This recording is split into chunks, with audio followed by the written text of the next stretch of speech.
We live in an era of civilizational abstraction, of cities consuming nature. The collapse of the Global South is also the collapse of Mother Earth. We live a spiritual crisis, a consciousness crisis. The global leadership collapses, and even as decay happens, new shots arise. New plants are growing. At the intersection of technology and regeneration, using the colonizer's language and platforms to decolonize the future.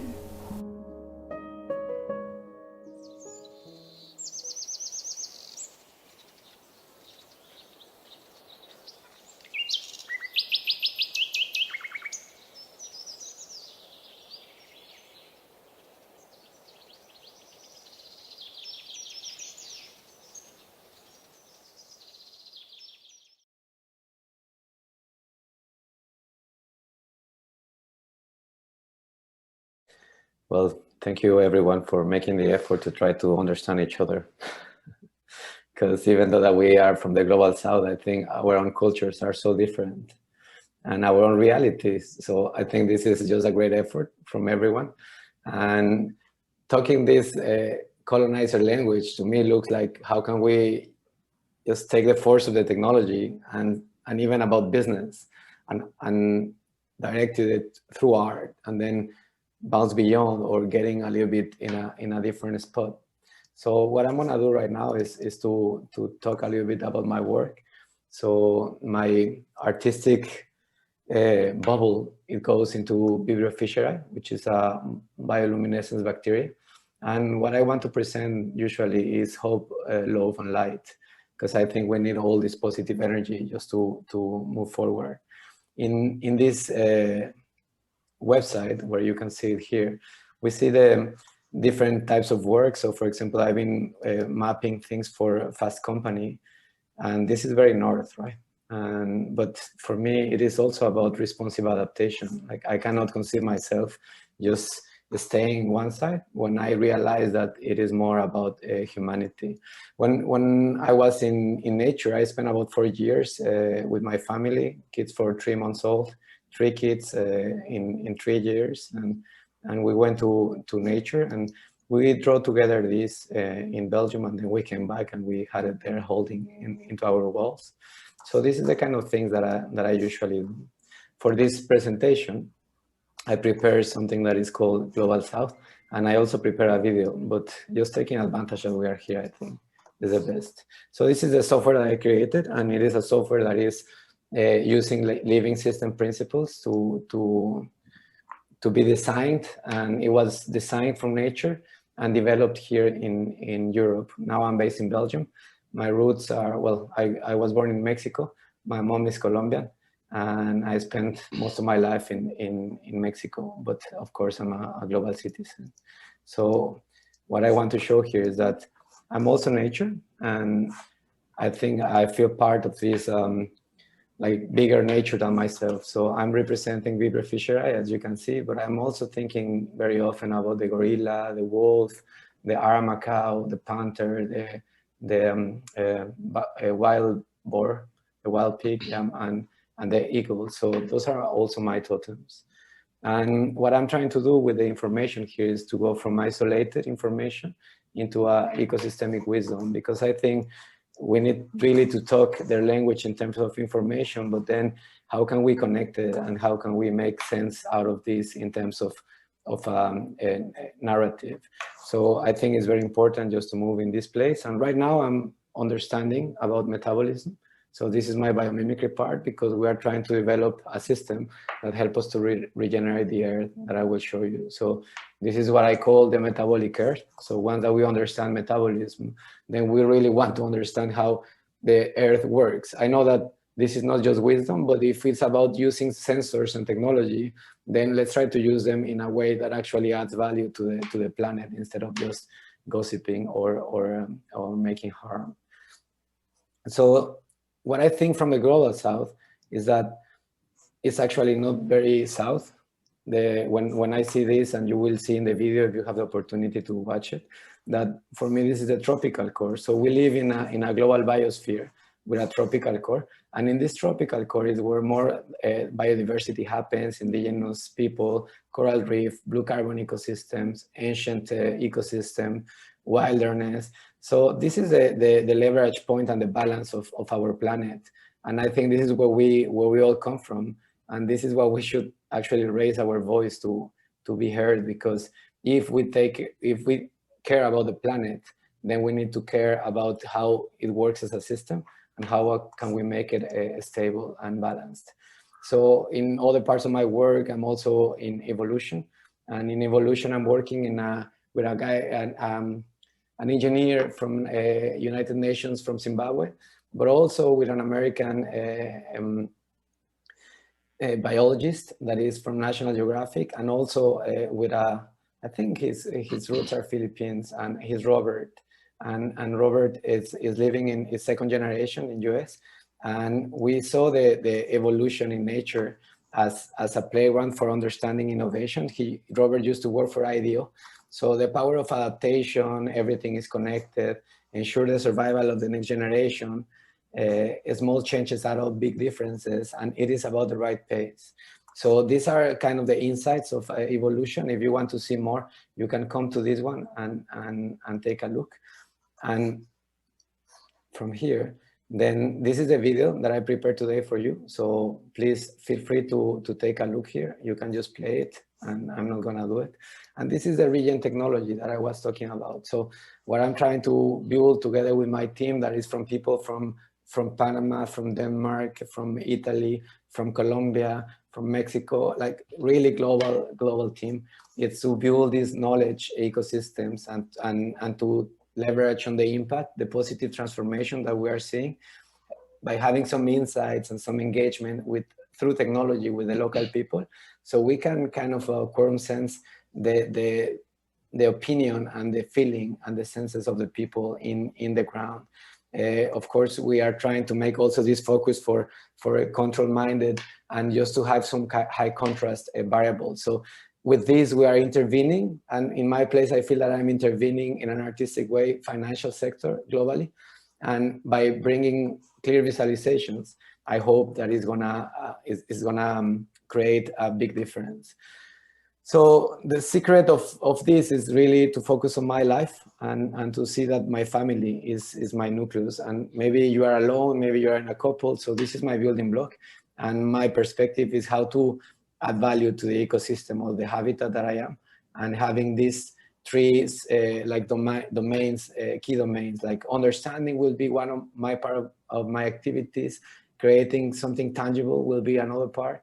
And inspiration will be another one. And this is what I call a lucid life system, because I did it when I was in nature. And since then, that's been helping me to deal with business opportunities and not just business, but also participation opportunities in many ways. And it helps me to bring balance in my life, although uncertainty is always there. So the last one is like, I think also that we are all global. And I'm also feel like I'm global south. So we are global south. Someone left behind some trash. Despite all the violations and massacres, we self-heal and self-organize. Someone came long time ago and took our soul with violence. Someone felt that all the conquered territories belonged to him or to her. Everywhere we learned, until once again, we start killing each other again. Our colors are always in harmony with the context. We are nature-based. We understand complexity because we grew up in diversity. We acknowledge other kinds of people and nations of global communities of being. We know how important adaptation is to our survival. In global cities, we self-organize. We are the locals. We come from nature. I am global north as well. Someone did the same to me before.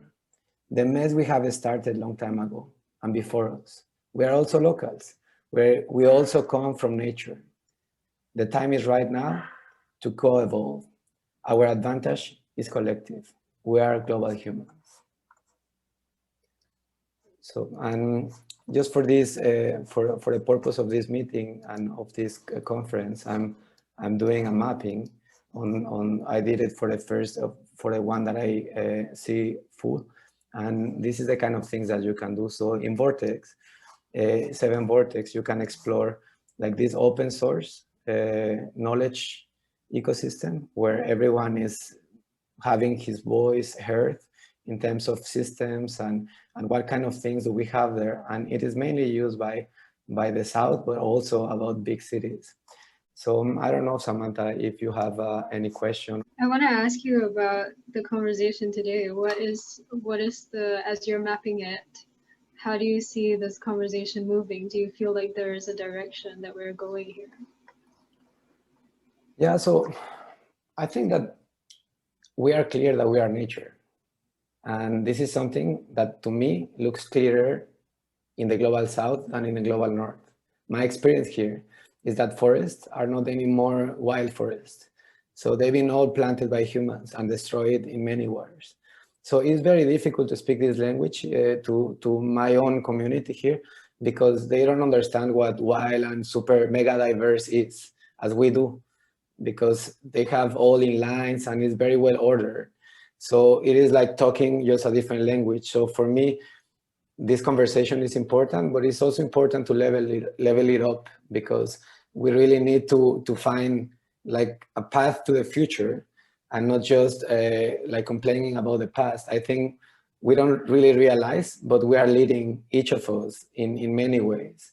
So I think we have to do it wisely and of course representing our own cultures. But in my case, I was already a mix. I was Colombian and Mexican since the beginning. So I cannot speak just for one side or the other, but I think we are the same planet.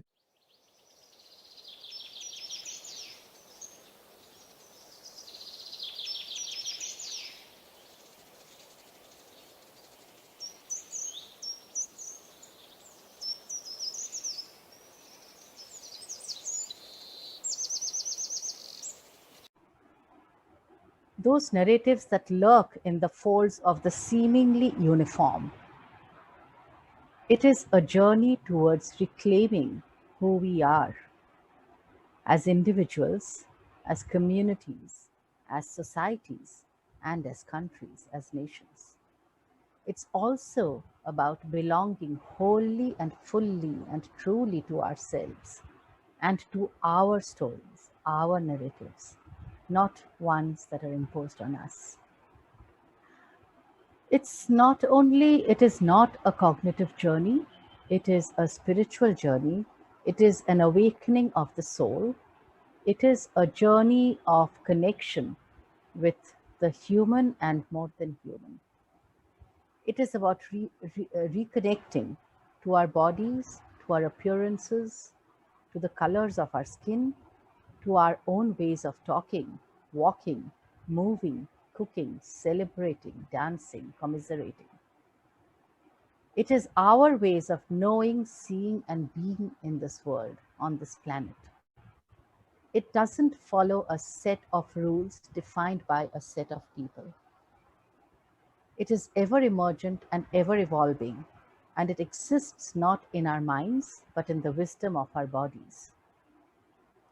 We discard all that disillusions us, all that diminish, destroy, distort, and deny the multiple truths. We cannot co-create a regenerative future on the shaky grounds of exclusion, extraction, exploitation, and extermination. In the world we want, everybody fits. The world we want is a world in which many, many worlds fit, in which the human and the more than human intertwine in a happy dance. So we seek stories, invite narratives of lived experiences to collectively envision a future that works for all. So for us, pluriversality is a portal to a regenerative future. And with that, I open the panel for discussion. Just a small first prompt. Please feel to ignore it, panelists, if you wish. It is, what are some of the aspects of wounds and of healing that we want to honor, revere, and hold space for?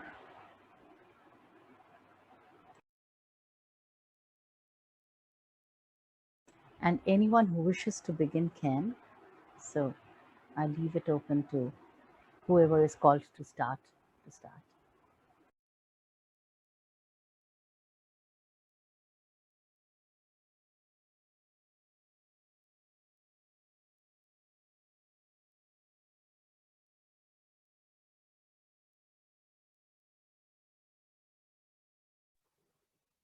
Hi, everyone.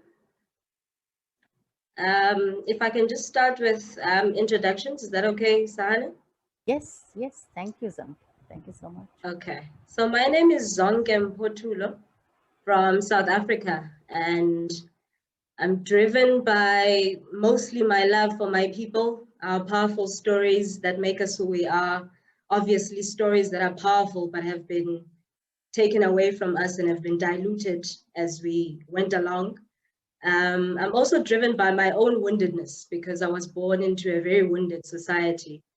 And I've then tried to use education to try and reclaim those stories and make sure that young people who are also in this wounded society are getting some healing. And so we try and bring communities together as the African Consciousness Learning Center to start going back to our own humanity as Africans and start looking at each other's eyes and start engaging with each other so that we can reclaim our story and we can see ourselves and reclaim our own identity and our own humanity as well. To the question that you asked, Sahana, I think because we are a wounded society, I think we need to first acknowledge that, acknowledge the scars. Because as a South African recently, or in the past years, it's easy for anyone to say, well, it happened in the past, it's now time to move on. So there have been a disrespect to the feelings, the scars, the woundedness that exists in our own society, because we often have to catch up and live in this rainbow nation that our previous leaders spoke of, you know, through the Truth Reconciliation Commission and so on. So that in South Africa in particular, there's been such a rush into recovering without really dealing with the wounded scars. So now it's all erupting and it's coming up. And I think as a society, we need to acknowledge first that we are still wounded. We still have scars. We mustn't be in denial if we want to move forward as a society.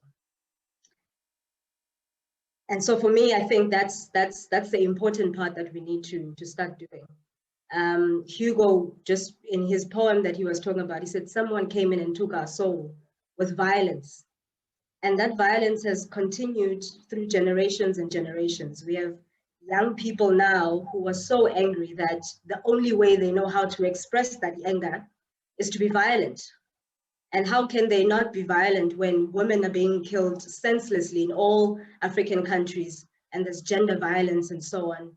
How can the young boys not imitate that? Because we haven't had a way of saying it is enough. It is time to heal. It is time to look at the scars. It is time to acknowledge the scars. So I feel in Africa in particular, in South Africa as well, there needs to be a standstill to say, we are still wounded, we are still scarred. Before we can talk solutions, before we can talk regeneration, let's start looking at ourselves as individuals, as countries, and let's reclaim our story through acknowledging our scars. Thank you.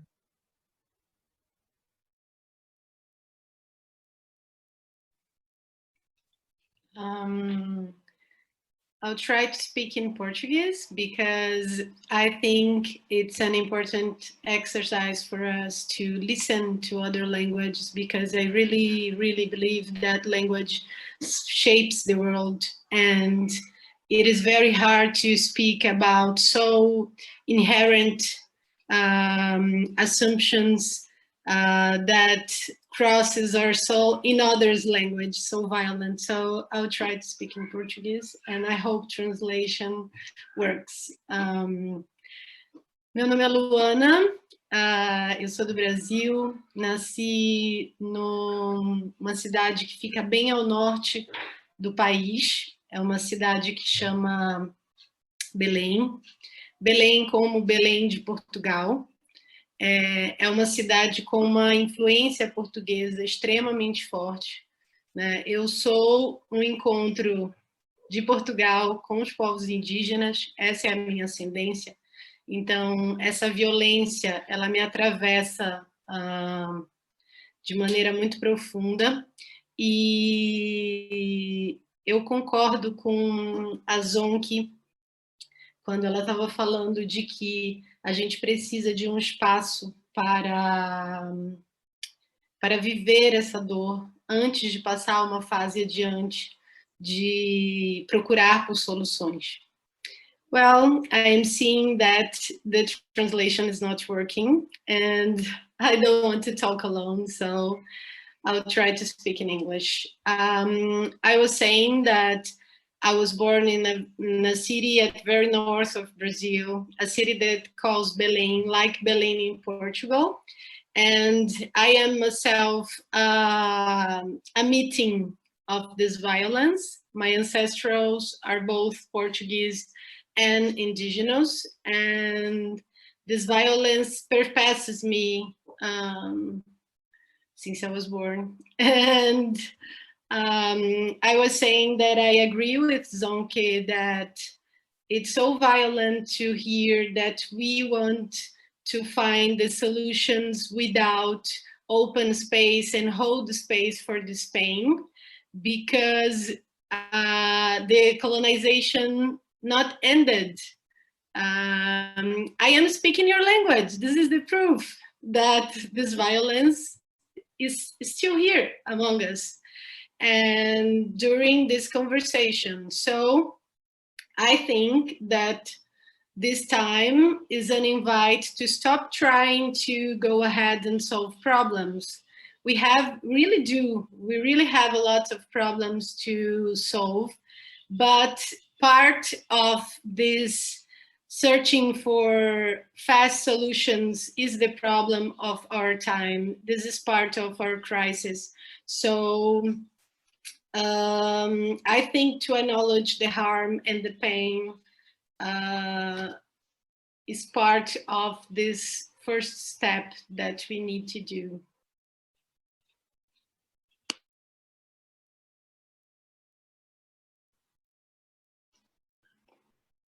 Thanks, Lua. I'm going to connect to the idea of language and how language, you know, we're just used to language that is spoken or written. And one story I like to recall is this words by a chieftain of one tribe in the Philippines. His name is Datu Vic Sawai, who is someone I worked with before and for a peace ritual. And he said that when you think of it, indigenous peoples possess the biggest book because our book is the whole world. We read the forest, we read the wind, the clouds. It is the biggest book. And for me, language and expression, or how we make sense of the world, the dominant way we see it has also dictated how our systems measure progress or success. And for me, there's so much knowing that we don't really hear or is not written. And I think there's a lot of gap with that because like, you know, when we have spaces that create representation where these voices can be expressed, like when I was at the climate talks, my first COP was at COP21 in Paris, and I was sitting in a panel where indigenous peoples were sitting, and they were, you know, for them to be speaking about how they are in the front lines of climate change, but they are so the most, you know, those with very little carbon footprint. And I was in tears listening because there's so much of their knowing that we have disregarded. And for me, that's something that we need to heal because a lot of our expression of what should be coming from too many talking, you know, like if you're at the climate talks, there's a lot of talking and ideas and it's so much on the mind. But having also experienced worlds where shamans and indigenous elders, you know, when there's a storm, they can just ask for the rain to stop and the sun to shine. And for us to take so much time to talk about how to stop the rain and to let the sun shine and so much carbon footprint to make that happen, there's a disconnect there. And for us to and that disconnection, you know, we're always thinking about, we're focused more on things that we can measure and count. And for me, that's something we need to heal. And also when, you know, because of these dominant way of making sense of progress or development, we disconnect from those who have been already doing this work, and so much wisdom that is already being held and practiced and embodied. A lot of us in the Global South, we're not really writers or authors, but we are speaking this collective language by embodied knowing, you know, and it's a lot of intuitive knowing, and it's often missing.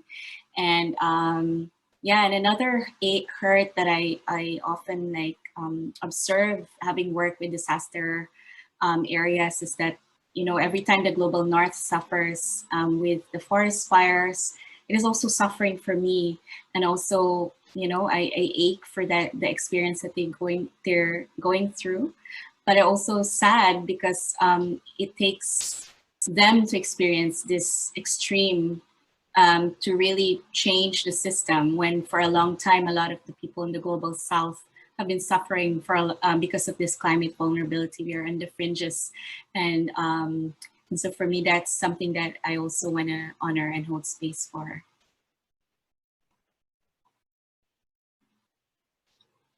Thank you. I think what became very apparent is, I think there's a paradigm at play that is constantly focused on, like you said, Sarah, progression, or like you said, Lua, about just coming up with a solution, just getting things done. This whole notion of constantly getting things done, progress, numbers, quantifying, is the paradigm, the dominant paradigm at play. And what that is doing is, like Red said in the beginning, that is bumping against our need to befriend uncertainty, which comes naturally to us, and to heal, to acknowledge, to accept, to heal, and reclaim our stories.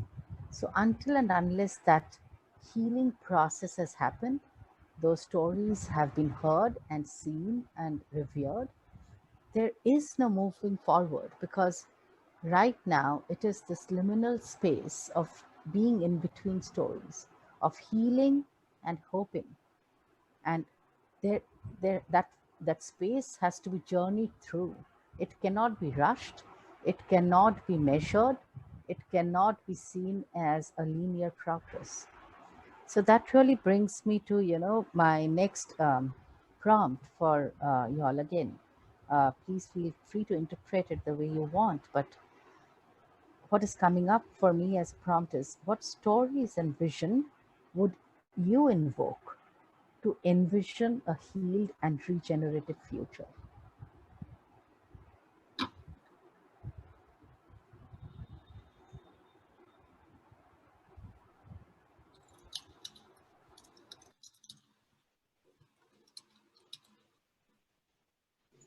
Zonke, you're on mute. Sorry, I thought I had pressed it. So I was saying, again, for me, if we are to look at, you know, stories that we would like to invoke to envision a regenerative future, we would have to ask ourselves, what is our story, actually?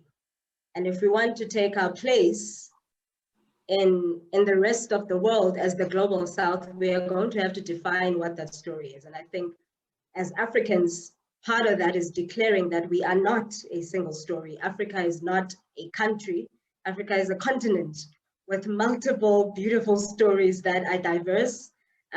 Although we have a common linkage and a thread that binds us together, that makes me define myself as an African, but how we go about our traditions and ceremonies and our stories in general is different. So I think for me, because we know that these stories have been diluted, and the North has given us this narrative that we are just one, you know, single country that is all the same, does the same thing, that's a story we've inherited, and that's a story we've sort of taken as ours, where that's not the case. So part of the first thing we need to do is to declare that we are not a single story, but most importantly, then find that story again that was taken away from us. Because a lot of our identity was stripped away from us, and we therefore have to go back to those narratives. And going back to that narrative means, as you said, Sahana, that we need to go back to our spirituality, because spirituality in Africa is everything. It is tied to everything. If you want to talk to young people in South Africa, for an example, about climate change, they are so detached to this topic because we were detached from our land as a people. And land is spiritual to us. When a child is born in Africa, or in South Africa even, when the umbilical cord falls away after 10 days, the umbilical cord is buried in the yard, in the family yard, where the yard is. So that child can move and stay in New York or wherever in the world, but they know that their belonging, their identity is where their umbilical cord is buried.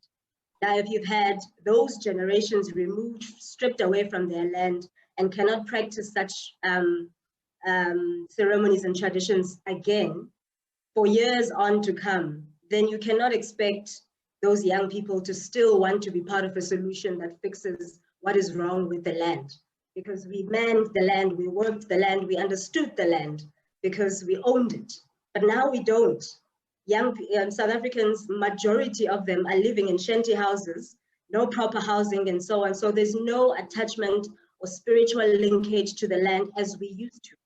And so that's why I say, to me, if we are going to talk problems like climate change and a regenerative future, it's not about political laws and policies that we need to put in place. It's about getting people back to who they are, their spirituality, so that they can be able to attach again their understanding of the land and their role to the land and how they treat the land. The solution lies there. It doesn't lie in fancy policies and laws that we need to make. So in a South African setting, for me, I think a regenerative future is about going back and looking at how can we restore the humanity, how can we restore these people to what they know about the land. Then we can fix any problem, whether it's climate change, anything. Like, we had our own ways of solving problems as Africans long before, just like Sarah was saying, that if we wanted rain, we knew what to do. You know, if we were facing scarcity and so on, we knew what to do. But we need to trust that. If we can go back to trusting that story, getting that story right and trusting it, because now we doubt it. And we want validation from the North, so we dilute our own story just to fit in. We want to speak better English. We don't want to speak our own languages and so on, because we want to appear to the North as knowing or as clever or as adaptive to the North. And we've let go of all of that. Whereas we've always had our own solutions of how to solve problems, especially that have to do with nature.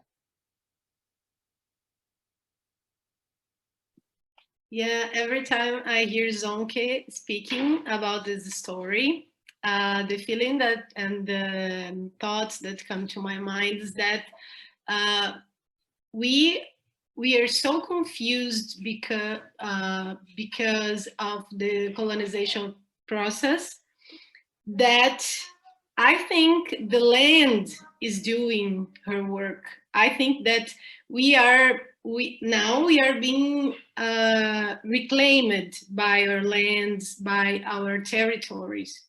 And this reclaiming is calling us. And I super agree with her when she says that we need to go back, because we won't do regeneration without First Nations, without, here in Brazil, our indigenous people, because our indigenous people is still alive, resistant. And how can we, I really feel that when I hear the specialists in regeneration talking about regeneration without open space for indigenous people, this is so, how can I say, unrespectful, because I feel sometimes that this paradigm is trying to teach the people that already know how to treat their lands, how to treat their lands. And this is so unrespectful. And I think at the same time that regeneration opened a space for us to see and to talk and to be here today to say, oh, well, maybe we can use this narrative as a counter-hegemonic tool to say, hello, let's go back to our people and see what we can learn and see how can we bring ancient people to this conversation, our elders maybe, because I really don't believe that, okay, let's move on. We'll well, create a path to this rainbow future where everybody will agree and we will find one solution that we can scale for everything and for everybody. And that's it.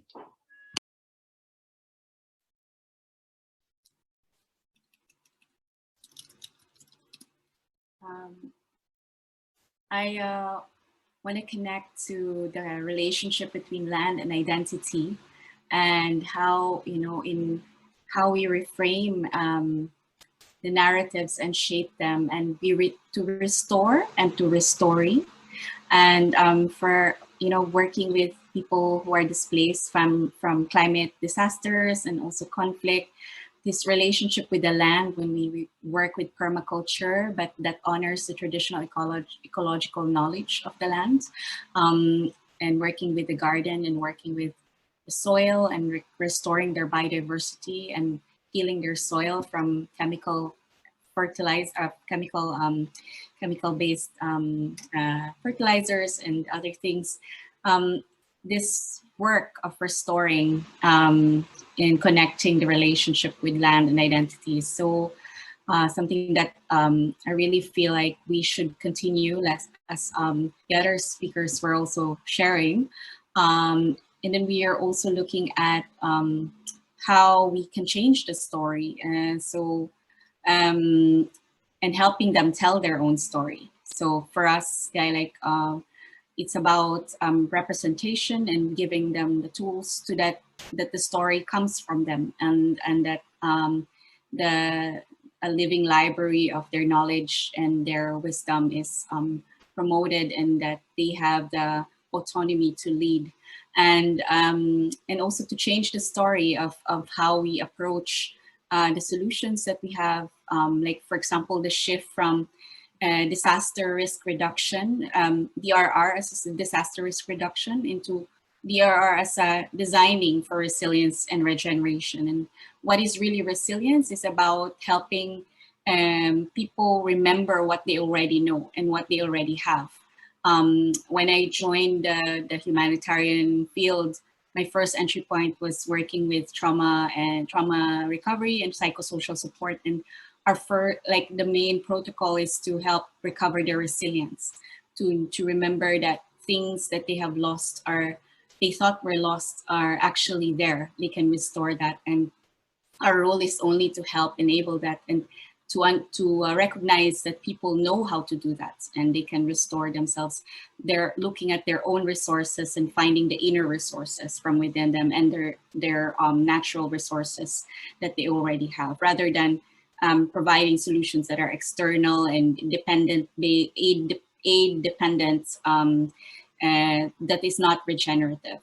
Another way to restore and restore is to bring back it's the new story of how we do things, but it's actually the old story, the new but old story. And like one story that I keep as well with the Vibriofischeri, whose quote I shared earlier, is that we have worked in this indigenous peace pact that was outside the official peace agreement signing of the rebels and the government, because we did it in the streets and created ways to still make sure that this ancestral knowing of peacekeeping is still integral to the signing of the peace agreement. So ways that we help restore and restore are ways and frames that I feel we could lead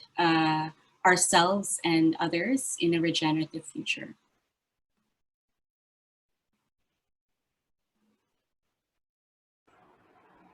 Thank you. Thank you so much. So what I'm hearing is reclaiming our stories. Not only reclaiming our land, but like Lua said, the land is reclaiming us. And being told by the global north what we already know is not only demeaning, it's kind of and condescending.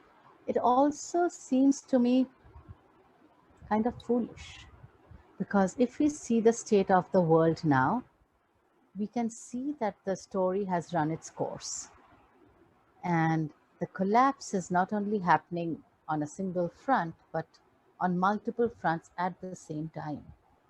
So the stories and the structures that survived and that has been built up over the past 500 years are definitely outdated now, irrelevant now. To bring back those relevant, rejuvenating, regenerative stories, I think it's this whole pluriverse that we are talking about, the narratives that have so far been ignored, the narratives of the global south, where the knowing is different, that needs to come out, that needs to be in the forefront. So as a last prompt, what I wanted to sort of invite you all into is, what does that feel like, the different ways of knowing, being and seeing towards a different future? What does that feel like, and what does that invoke and evoke for us?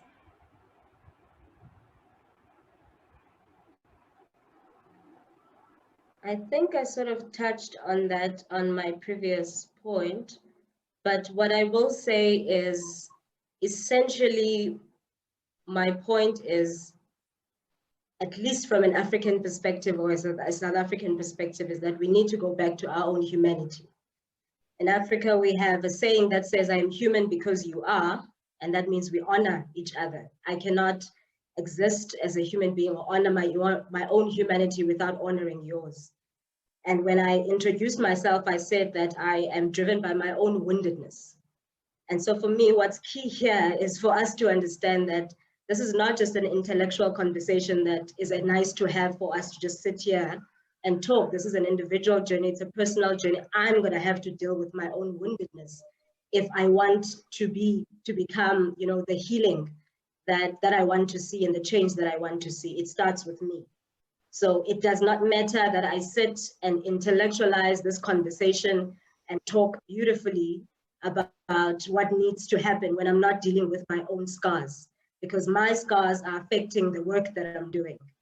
And so I think that's the first thing for me, for us to understand that if we are going to start continuing this work, we might talk policies and laws and everything else that encompasses projects and all of that will come into the solutions of this work. But at the end of the day, this is the work of the heart. And it's an individual journey that we all need to go through. Otherwise, what's the point? And secondly, that we need to start creating spaces for these type of voices that are in this conversation, because there's not many of them. We don't sit in a lot of panels, we don't sit in a lot of webinars, discussions, UN conversations talking about climate change, and you hear people talking about healing. It's a first for me. So we need to come to a point where we are unapologetic about this conversation, that it needs to go to the north. And when we are, some of us who are lucky enough to be in discussions that are big enough for the north to listen to always be the troublemakers. So we must make space for the troublemakers. And we mustn't get people, it mustn't be a norm that once you speak against capitalism or what the North is bringing upon us, that you're going to get threatened, therefore your voice must be silenced. We get threatened by our own governments, by the way. So the more we are having these conversations, the more we are claiming being troublemakers in this type of conversation, for me, that's going to be very important, so that we are not meeting in secret all the time with just 20 of us having these conversations. We are unapologetically taking this conversation where it needs to go as we reclaim and define what our story is. And lastly, for me, I think as a person who's in education, what gives me sleepless nights is how lost our young people are in terms of this type of conversation. So, as a young person growing up, I've had to understand this journey on my own and grasp at straws at what is African spirituality, go to YouTube and so on and learn what other people are saying. So there aren't any proper structures like in the olden days. We would sit around the fire, the grandparents will pass on the knowledge and the stories that way. We don't have those settings anymore because we don't have land and we don't have spaces where we can claim and say this is where young people can come and learn. So again, for me, I think we need to guide as people who have come to a point of understanding this journey for ourselves growing up. We need to guide the young people, but at the same time, we need to allow them to lead, because this is not our journey. It's their journey. For us, we have a few years to come and then it's over for us. Then it's them. So it doesn't matter that we have these conversations only for ourselves and not include the generation that is coming and will take this conversation forward. So for me, I would suggest that, the organizers of this type of settings, that we can have more young people join in, more young people's voices that are in here, so that the next conversation we are being invited in is led by young people. And we hear from them what is it that we need to do to guide them as well as we continue.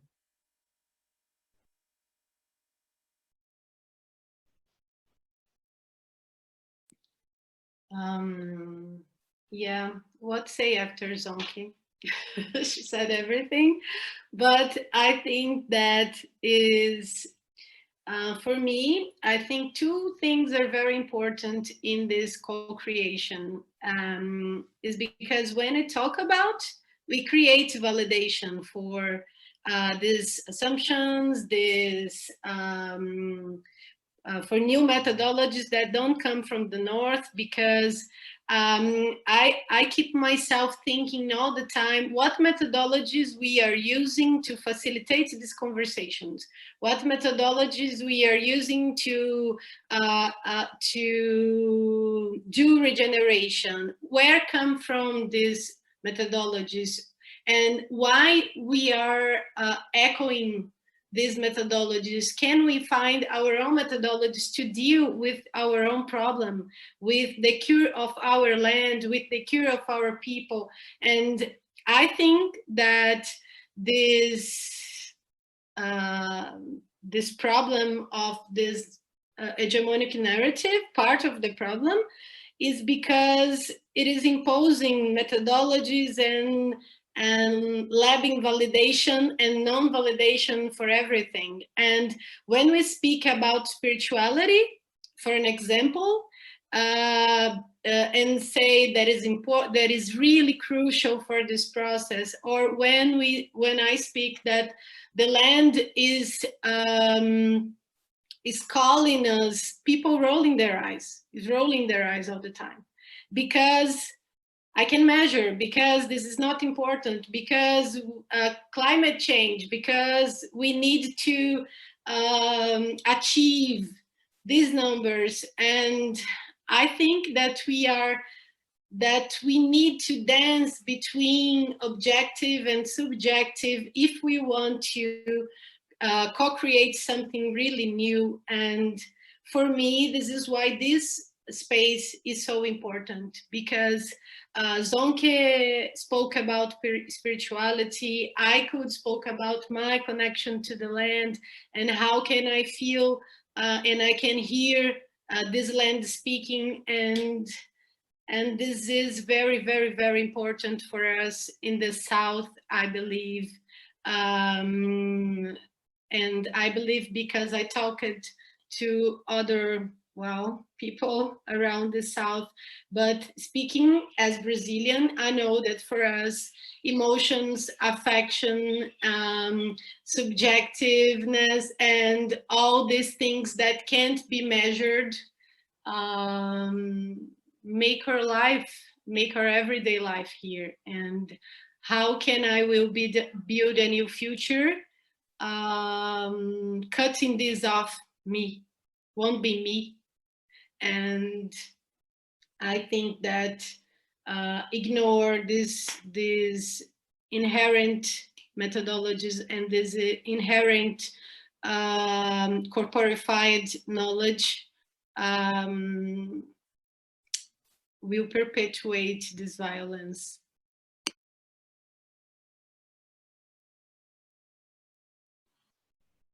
Wow, so how to follow after Lua and Zonke?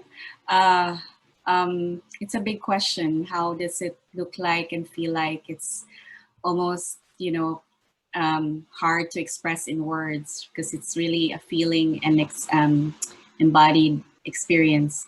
But one way is, you know, when I think about indigenous, reclaiming our indigenous connection, it's not about being in a tribe, but it's also about how we resource, you know, go back to nature and back to our bodies, back to each other in community and relationship.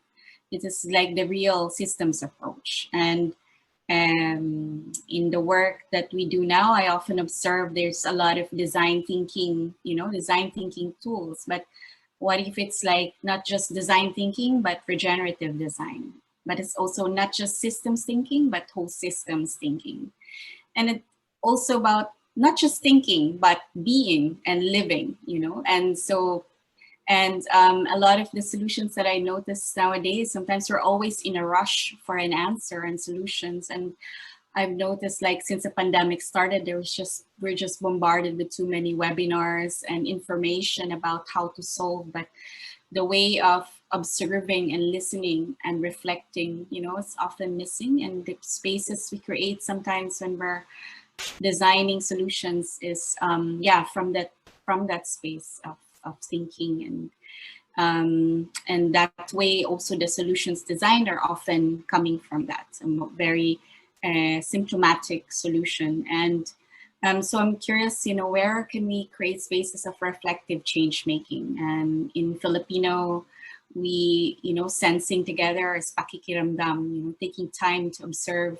It cannot be solved overnight, you know, things are, and this is where, not sure if I'm a fan of hackathons or sprints, but they're important, but also how can we create a much longer way of scaling deepening relationships, building trust, listening to nature, letting nature speak to us in such a way that it's not like strange or weird, but it's actually an important tool to develop, you know, more regenerative solutions.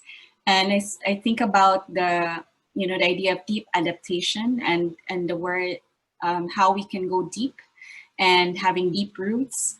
And this is also where, you know, we're recovering our indigenous and the earth wisdom or our relationship with the earth.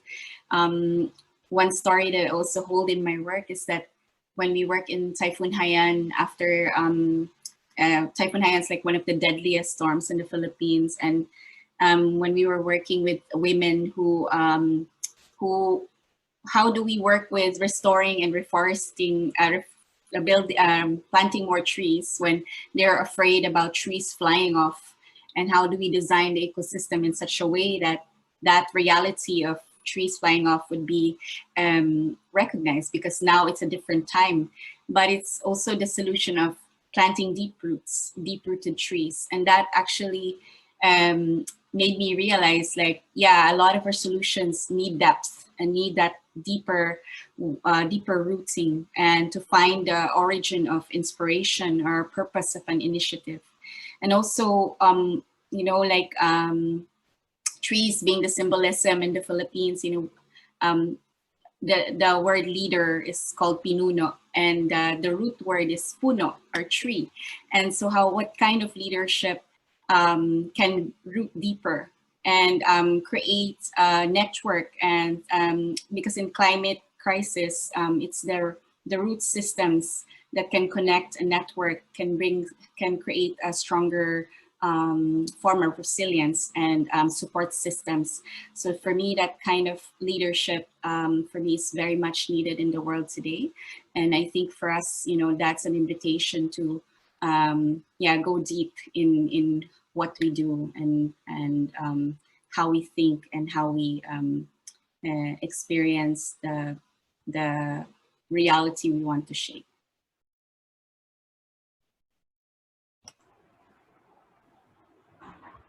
Thank you.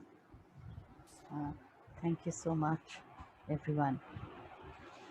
I think everything, I wouldn't say everything has been said.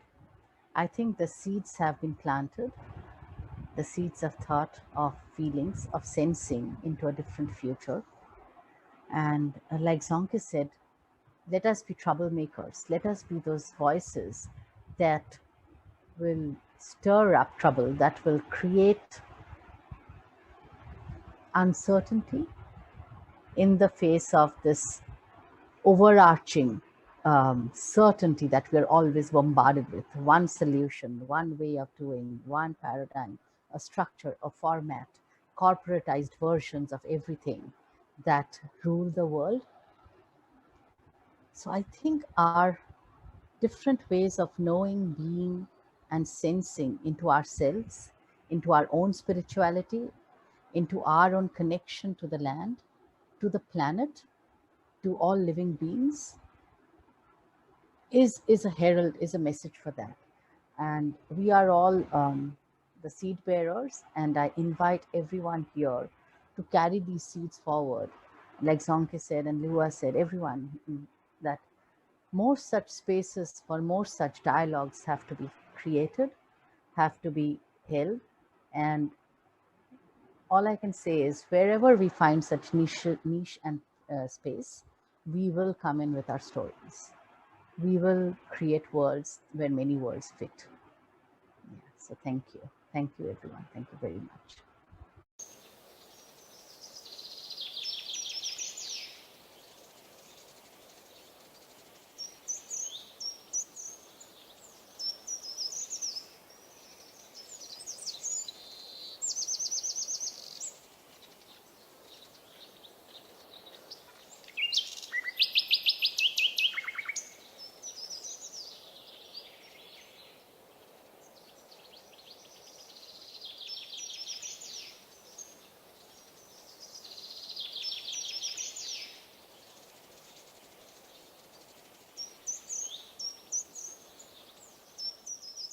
Olá, pessoal.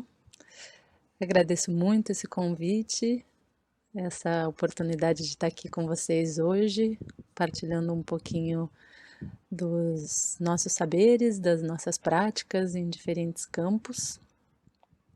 Meu nome é Dani D'Emilia, eu sou artista, educadora, trabalho há um tempo com a linguagem da performance, em diferentes contextos, tanto artísticos quanto ativistas, educacionais.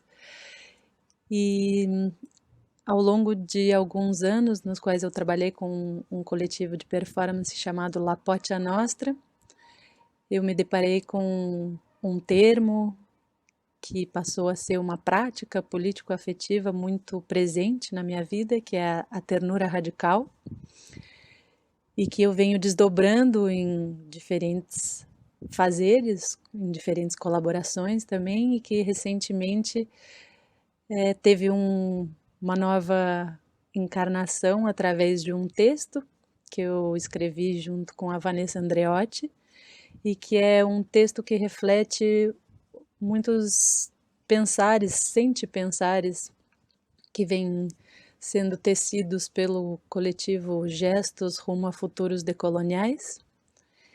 Então, hoje eu queria fazer essa leitura aqui com vocês desse texto que foi publicado no começo desse ano e que se chama Cossentindo com Ternura Radical. Consinta com ternura radical e aceite seu convite a estar presente e disponível, a sintonizar com um corpo coletivo, não só humano. Preste atenção em todas as peles e espaços que você habita, nos ossos e terras que carregam seu peso. Sinta a sua inteireza no todo, incluindo o que é feio, fedido e fudido. Se relacione para além de desejos de coerência, pureza e perfeição. Consinta com ternura radical e dance para além de ciclos de identificação e desidentificação, para além do que você gosta e não gosta. Pare de tentar moldar o mundo de acordo com compulsões narcisistas de prazer, conforto e conveniência. Interrompa vícios de consumo, não só de produtos, mas também de conhecimentos, experiências, relações. Solte as posses e as possessividades. Renuncie fantasias de compreensão, consenso e controle. Se desarme, se desentule e se descentralize. Se integre em um metabolismo vasto, com uma temporalidade muito mais extensa que a do seu corpo humano. Desnormativize o tempo. Siga sua não linearidade. Desative os anseios de protagonismo, grandiosidade e legado. Deixe de temer o medo, a incerteza e o vazio. Se abra à desilusão e à dissolução. Se entregue, sem se perder. Consinta com ternura radical e acolha o desconhecido e o desconhecível em você e nos outros. Mergulhe na sensualidade da palavra sentido. Permita que o seu estado de maravilhamento siga aberto, sem aprisioná-lo sempre em significado. Não faça o ser refém do saber. Use a criatividade para além do intelecto. Reative capacidades exiladas. Expanda sensibilidades e desimunize intimidades. Perceba como pensamentos e emoções são processos neuroquímicos. Escute autoridades não humanas e cuide da nossa relação com elas. Esteja aberto para o que não pode e talvez nunca possa entender. Pare de cobrir tudo com um manto de interpretose. Silencie os ruídos que te impedem de cavar mais fundo e de se relacionar mais amplamente. Consinta com ternura radical e seja receptive aos ensinamentos de suas sombras. Guarde luto pelas suas ilusões, se fermente, composte as suas merdas. Aprenda com erros repetidos para que você faça somente erros novos no futuro. Descubra um ônibus cheio de criaturas diferentes dentro de você. Olhe no espelho e solte o medo do desapontamento, da rejeição, do abandono. Reconheça a sua cumplicidade nas violências e desinvista da arrogância, superioridade e status. Solte o medo de ser menos, a pressão de ser mais e a necessidade de validação. Desprivatize a falha, despersonalize a falta. Todo mundo faz merda, todo mundo chora. Desative expectativas de pertencimento e se concentre em desaprender a lógica da separabilidade. Acolha tanto as suas fofuras quanto as suas patetices. Seja corajosamente vulnerável.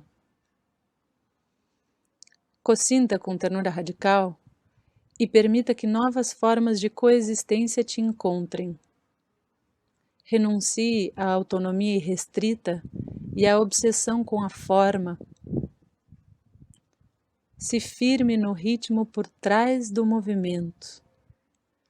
Ative os ouvidos em todas as partes do corpo, para que com a escuta possamos nos curar. Escute a sabedoria não verbalizada, nutrindo o valor intrínseco em lugar do produtivo. Reconheça que nossas medicinas são tanto indispensáveis quanto insuficientes. Sintonize com outros, em vez de apenas empatizar. É diferente. Lembre-se que o buraco é sempre mais embaixo. Observe como você se move entre suas zonas de conforto, defesa e de pânico.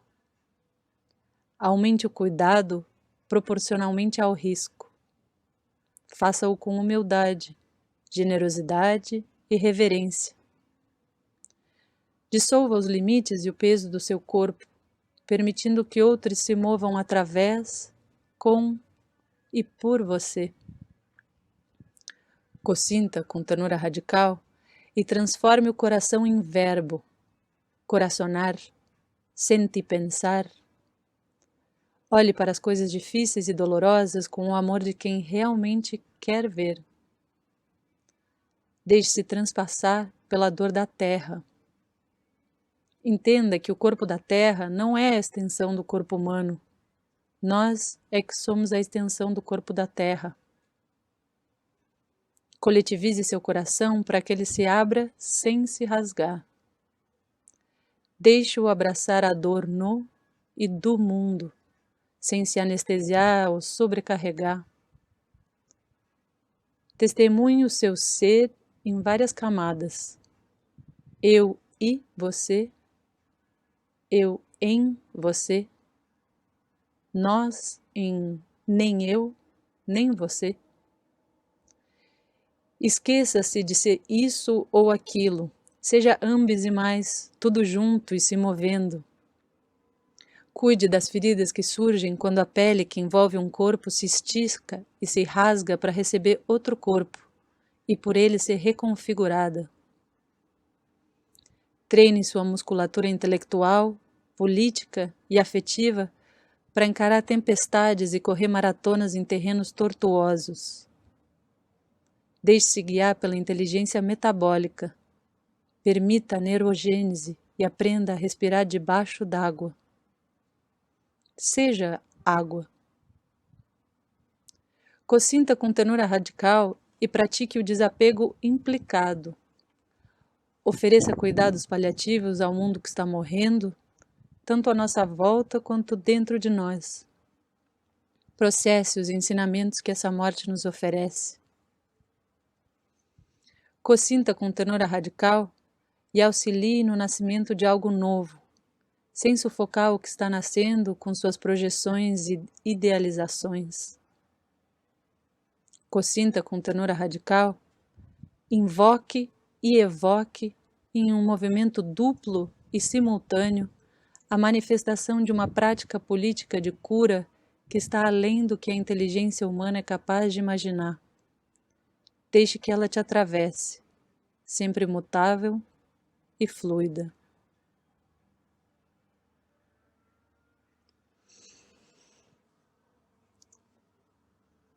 Mais uma vez, muito obrigada por essa oportunidade de estar compartilhando esse texto de muitas vozes aqui com vocês.